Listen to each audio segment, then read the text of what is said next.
La siguiente historia ha sido dramatizada para una mejor comprensión del espectador. Los siguientes sucesos relatados acontecieron entre los años 1933 y 1934. Reestructuración de los hechos del expediente número 165-0202. Equipo especial de investigación del caso El último cuadro. Capítulo 1.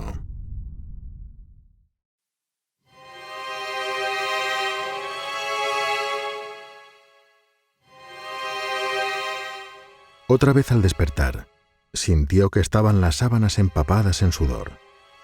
De nuevo el tiempo se había dilatado más de la cuenta durante la noche, atrapando su mente en un oscuro apocalipsis lleno de formas monstruosas, negras y amenazantes que lo arrastraban hacia la demencia. Los seres diabólicos de sus sueños lo sujetaban por la ropa en un intento de evitar que despertase. Había tenido que luchar contra ellos para poder elevar los párpados. Cada vez le costaba más trabajo llegar a la vigilia, desde el insondable abismo de las pesadillas. Tenía miedo de que un día no pudiera vencer a las sombras y no alcanzara a despertar de ellas, quedando prisionero para siempre en aquellos paisajes horrendos que se le presentaban al caer dormido. Junto a la cama esperaban, expectantes, los lienzos en blanco, deseosos de guardar en ellos las pinturas del viejo Gaspar. Las terribles pesadillas nocturnas le habían paralizado lo suficiente como para que sintiera temor de escoger un pincel o un color y llevarlo hasta la tela. El caballete se le antojaba lejano, como si cada vez que quisiera aproximarse a él, éste se alejara de su alcance. Miraba la paleta y los colores se fundían entre ellos hasta convertirse en una siniestra escala de grises. Observaba sus dedos con la escasa luz que entraba desde fuera. Estaban levemente deformados por la artrosis propia de un hombre de edad avanzada que ha trabajado con sus manos toda la vida.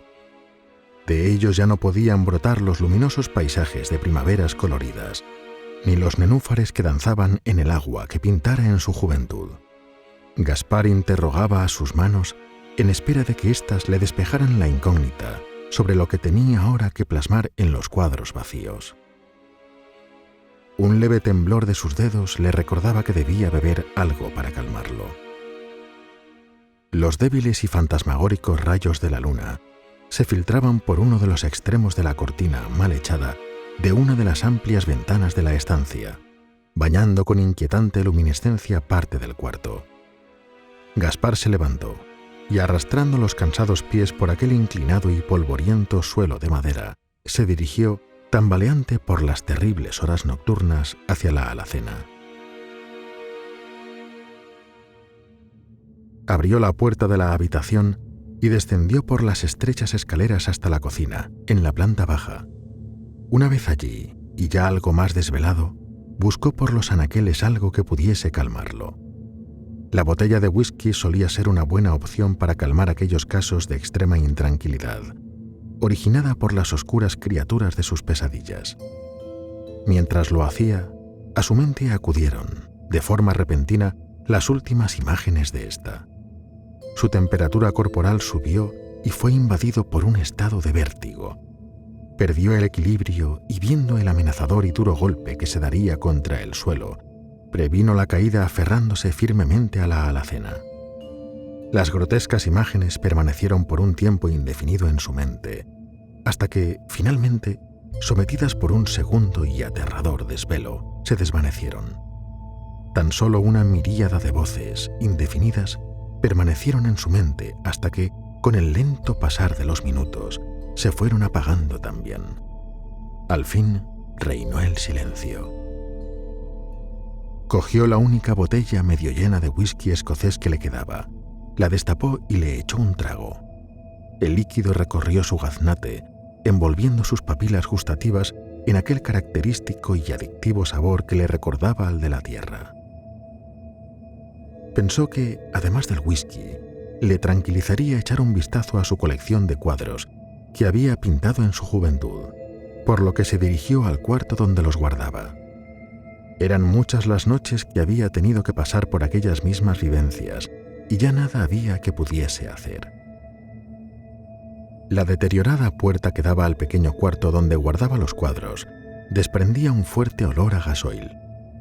La frecuente práctica de intento de exterminio de las carcomas de la madera a base de una jeringuilla con gasoil no parecía haber dado resultado alguno. Al contrario, aquellos malditos coleópteros parecían alimentarse de aquel remedio casero que, según había oído, los aniquilaba por completo. La llave de la puerta, siempre introducida en la vieja y oxidada cerradura, permanecía echada. Con un giro suave de muñeca la abrió.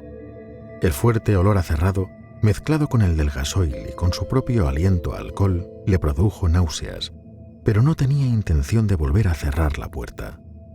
Le dio la impresión de que allí, en aquella habitación donde guardaba las obras que no había vendido, hallaría las respuestas, las soluciones a sus interrogantes nocturnos, a los inquietantes seres de sus pesadillas. Algo debió florecer a lo largo de su vida que le había llevado a la situación en la que ahora se encontraba. Siempre acostumbró a plasmar su alma en sus pinturas. Estaba acostumbrado a fotografiar su mundo interior en óleo.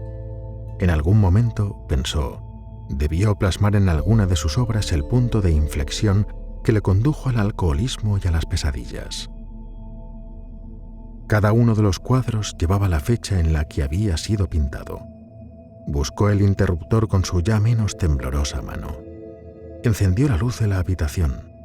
Un amarilloso y extraño bombillo lleno de polvo que pendía del techo parpadeó brevemente hasta que por fin se encendió. Su luz era tenue, aunque suficiente para lo que quería hacer. Le llevaría tiempo la tarea que tenía en mente, pero ahora que apenas dormía, éste le sobraba. Despacio, encorvado, fue ordenando los cuadros por fecha. Notó cómo poco a poco comenzaba a dolerle la cintura por la incómoda postura y por los años que ya le pesaban en la espalda. Pero el dolor físico era ahora lo que menos le importaba. Era llevadero en comparación con el tormento de su cabeza.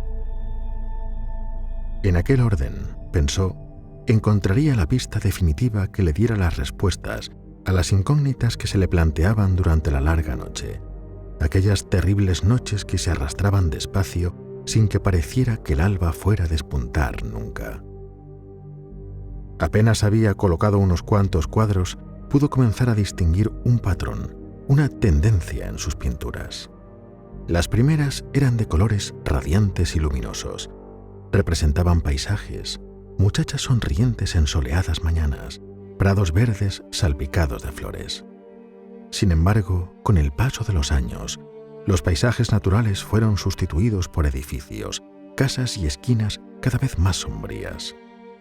Los colores se habían ido volviendo desvaídos y sin brillo. Las personas que aparecían en sus cuadros se habían tornado serias o tristes. Cada vez su obra era más taciturna y gris. En el último año no había pintado nada absolutamente. Había colocado los lienzos en blanco junto a su cama, pensando que tal vez la claustrofobia que le generaba el almacén repleto de objetos fuera una de las causas de que hubiera dejado de pintar. No tenía sentido engañarse. Subió a su dormitorio a por el material que había colocado allí y, con dificultad, lo llevó escaleras abajo. Aquellas grotescas pesadillas tenían que terminar. Debía encontrar la forma de deshacerse de ellas para siempre. Llamado por una extraña fuerza, se dirigió hacia la caja de madera que contenía los pinceles, paletas, tubos de pintura y demás enseres de la profesión. Estaba seguro de que las herramientas, en el interior de aquella caja manchada por diversos colores y ocultas por una tapa repleta de polvo, tenían algo que decirle aquella noche. Sentía que le hablarían por medio de su mano y que un sinfín de oscuras escalas de colores se plasmarían en uno de los lienzos, como ya se habían plasmado en un no tan lejano pasado. Retiró la tapa de la caja y extrajo de ella un pincel de punta fina. En la paleta, con la pericia y maestría que solo puede concernir a un pintor experimentado, echó una serie de oscuros colores, los juntó y los extendió entre sí. Tenía muy claro lo que iba a hacer. En su mente se dibujaba, de forma difusa, uno de aquellos engendros oníricos, quizá el rey de muchos de ellos, que lo atormentaban durante las oscuras y desoladas noches. Gaspar no era hombre de ponerle nombre a sus pesadillas, pero a esta concretamente, al igual que a otras muchas, se había visto obligado a ponérselo por miedo. Cuando concedes un nombre a alguien, crees tener, en parte, la acción de sus actos y por ende se forja una incierta seguridad de poder sobre el bautizado. El cuerpo de Arco, que por su curva forma había adquirido este insólito nombre, era extremadamente delgado y flácido. Sus enjutas extremidades eran tan largas como el tronco mismo y muy similares a las de los seres humanos. Su rostro era un despojo, carente de boca, ojos o nariz. Un miasma en transmutación continua con ningún rostro, y todos ellos al mismo tiempo. Era el todo y la nada. Su diabólica capacidad era la de encontrarte en sueños y arrastrarte a las pesadillas de las que él era parte. La temblorosa mano del pintor, con el pincel en ella, comenzó a recorrer el blanco lienzo y a dejar en él la imagen de aquella curva y blasfema criatura del mundo onírico. Mientras pintaba al más amenazador de los seres que componían sus pesadillas, se sentía febril, enfermo.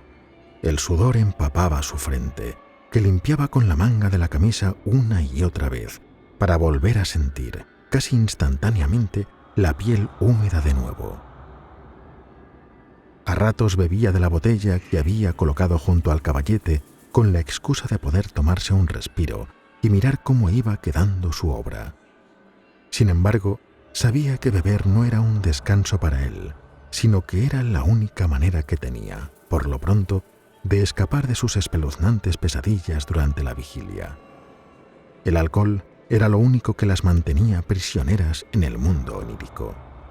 El whisky impedía que se colaran en los resquicios de su cordura cuando ésta se hallaba despierta.